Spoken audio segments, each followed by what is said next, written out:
안녕하세요. 맥키네지 투자클럽입니다. HLB 결종목인 HLB 제약이 시트렐린이 12월 달에 이제 급여 재인정 소식 한번 살펴보고요. 하이자의 젤잔스가 이제 11월 달에 터커 관련되어서 이 제네릭 관련되는 부분 도전이 계속되고 있는데 HLB 제약도 여기 해당됩니다. 결종목인 생명과학 제약 테라피티스 글로벌 차트론까지 한번 살펴보겠습니다. HLB 제약 같은 경우에는 이 화학의약품, 케미칼을 주로 하면서 계량 신약이라든 신약도 있습니다만 이 제네릭 중심을 많이 하죠. 이 분기 보고서에 들어가시게 되면 HLB 제약 관련해서 의약품 제조 판매 여기에서 한 80% 정도가 이제 제품 매출이에요. 상품 매출 이런 것도 또 있습니다. 그래서 내분비, 신경, 정신, 소화기, 피부, 비뇨, 소염진통, 순환기, 호흡기, 항생항진, ODM까지 대신 만들어주는 것도 좀 있고 그런데요. 대부분 정제라든지 캡슐 이렇게 되어 있습니다. 그 다음에 건강기능식품의 그 칸첼 많이 나와 있는 부분들이죠. 관절 관련되는 부분. 그래서 이제 기사를 좀 보면 이 젤잔스는 류마티스 관절염 치료제인데 보통 류마티스 관절염이라고 하면 엠브렐이라든지 보통 주사제로 되어 있죠. 셀트리온의 류마티스 관절염 이런 바이오시밀러도 대부분 주사제 형태입니다. 그리고 류마티스 관절염의 어떤 기전 자체가 여러 타켓이 있는데 요 젤잔스 같은 경우에는 주사제가 아니고 경구용입니다. 이 작3를 타켓으로 하는 부분이고 국내에는 이제 2014년도에 시판을 받은 거예요. 그래서 여기 이제 14년이니까 오래됐잖아요. 그래서 이제 제네릭이 들어온다는 말은 특허가 이제 만료가 되는 어떤 시점이 되기 때문에 그러는데요.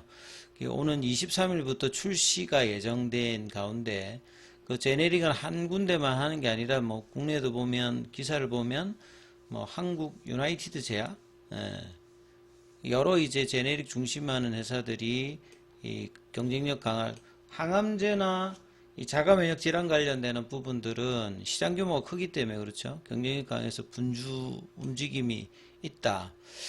그래서 특허 관련되는 부분은 보통 한 4가지 정도 되는데요. 이 적용되는 특허가 물질 특허하고 결정형 특허가 있다. 그래서 제네릭에 도전하는 제약사들은 27년도에 만료되는 결정형 특허에 대해서 이 심판을 청구했고 며칠 전에 저기 제네릭 회사가 이제 심판을 1심이 법원 같은 데죠. 이 심판원에다가 특허 심판원에다가 심판을 청구해서 무효 심판을 통해서 오리지널의 어떤 그 특허를 삭제했기 때문에 27년도 관련되는 부분들은 이 제네릭이 이제 그 전에 들어갈 수 있는 거고요.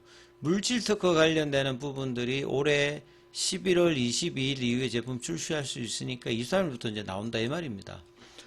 그래서 23일부터 보험급여까지 적용되면서 12개사가 17개 품목의 출시가 초읽기에 나섰다. 여기 이게 캡슐 형태도 있고 정제 형태도 있고 그 다음에 이제 5mg도 있고 10mg도 있고 이렇기 때문에 그렇다고 보시면 되겠습니다. 그리고 오리지널 젤잔스가 작년도에 처방 실적이 144억 규모니까요. 작지 않습니다. 보통 100억이 넘어가면 관심도가 높은 약물을 봐야 되거든요. 젤잔스 제네릭을 허가받은 제약사가 무려 55곳. 젤잔스 오리지널은 이제 5mg과 10mg이 있는데 대부분 이제 저용량 제형만 보유하고 있습니다. 근데 이제 HLB 제약 같은 경우에는 그 10mg 제형까지 오리지널이 가지고 있는 5mg, 10mg까지 함께 이제 허가를 받았다. 이렇게 보시면 되겠죠. 고용량 품목을 허가받은 제약사가 늘어나는 것은 제네릭 시장이 55개시니까요.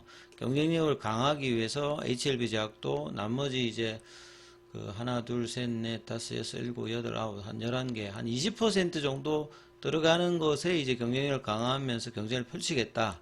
이런 거죠. 고용량인 10mg 제형은 안전성 이슈로 해서 사용 범위가 일부 제한되었고 젤잔스의 전체 판매량에서 비중이 크지 않은 것으로 알려져 있지만 그렇기 때문에 직접적인 수익 확대를 기대하는 건 쉽지 않지만 이제 이런 그 오리지널하고 동일한 형태를 하고 있고요.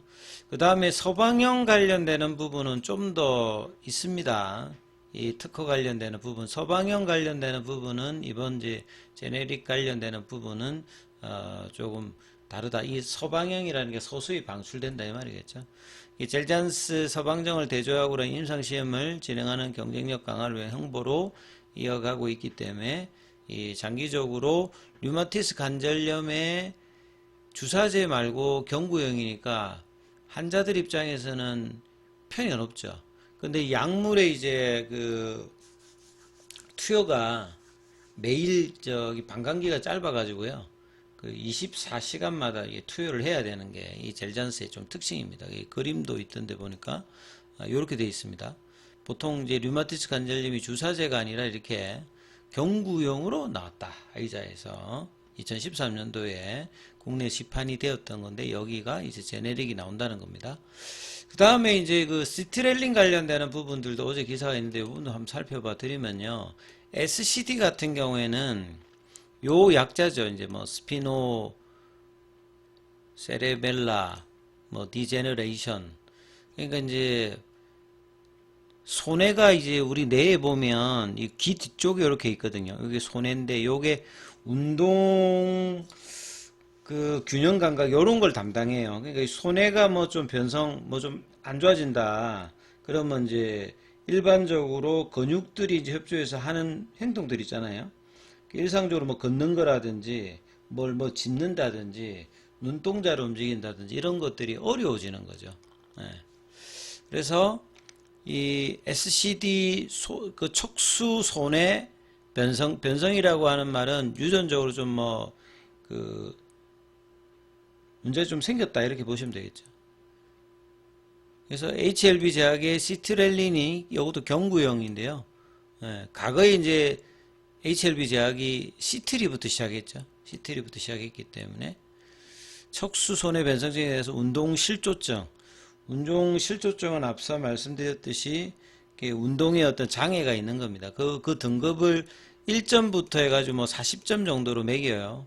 근데 이제 점수가 올라갈수록 그 문제도 안 좋다라고 보시면 되겠죠. 그래서 투여 대상은 20점 미만 정도, 그리고 보행이 가능한 환자. 요렇게 해서 이제 시트렐린 관련해서 보험급여가 되니까 그러면 이제 이 시트렐린 관련되는 부분이 매출이 증가될 수 있는 조건을 이제 받는 거죠. 그래서 HLB 제약 관련해서 보면 이제 ETC가 이제 전문의약품이고요. OTC가 이제 일반의약품인데 대부분 이제 전문의약품, 그러니까 이제 의사의 처방이 필요한 약이라고 봐야 되겠죠. 작년도보다는 23년도에 이제 뭐 740억? 1000억대? 예. 계속 꾸준히 이제 ETC 관련되는 부분 증가를 하고 있고, 이렇게 이제 나와 있습니다. 그 다음에 뭐 연구 개발하는 거 보면 뭐 신약도 있어요. 항혈전제, 항혈소판제 있고, 계량 신약도 있고, 근데 대부분 케미칼 쪽이다. 이렇게 보시면 됩니다. R&D를 하는 걸 보면, 이제 뭐 척수 손해 변성증 관련되는 부분, 개발 완료 관련되는 부분과 그 다음에 이제 뭐 자사 생동이라고 하는 임상이 아니고 이제 제네릭이니까 약이 이제 몸 안에 들어가서 속도와 흡수량이 이제 동일한지 그것도 이제 사람을 통해서 테스트를 합니다. 이 생동성 실험 같은 경우에도. 그래서 제네릭 관련되는 부분은 임상을 하는 게 아니라 이렇게 그 생동성으로 해서 입증하면 뭐 팔 수 있는 겁니다. 뭐 이렇게 이제 이해를 하시면 될 것 같고요. 그래서 차트 흐름을 좀 보시게 되면 HLB가 오늘 3% 빠지다 보니까 HLB 계열주인 제약 같은 경우에도 이제 볼린저 밴드 하단 부분까지 내려왔고요. 생명과학 같은 경우는 어제도 한 말씀드렸습니다만 이제 뭐 결산기가 다가오게 되면 기관이나 외국인들이 이렇게 재무적으로 문제가 있는 뭐 한기 종목이나 이런 종목들에 대해서는 좀 매도를 하는 어떤 경향이 있는데 이런 영향을 지금 받고 있죠. 그 다음에 테라피틱스 같은 경우에는 어제도 사실 제가 170억 전환사채 하면서 오스템 임플란트의 최규 회장의 자제분이죠. 자제분 있는 네오형에서 이번 이제 전환사채 170억에서 50억 정도가 들어갔기 때문에 나름 호재라고 보는데 오늘 또 시장영향을 봤죠. 보통 때는 시장영향을 잘 안 받는데 이번에 11월 달에는 시장영향을 그대로 지금 받고 있습니다. 예. 지수 차트하고 거의 동일한 형태를 HLB 계열주들 보여주고 있죠.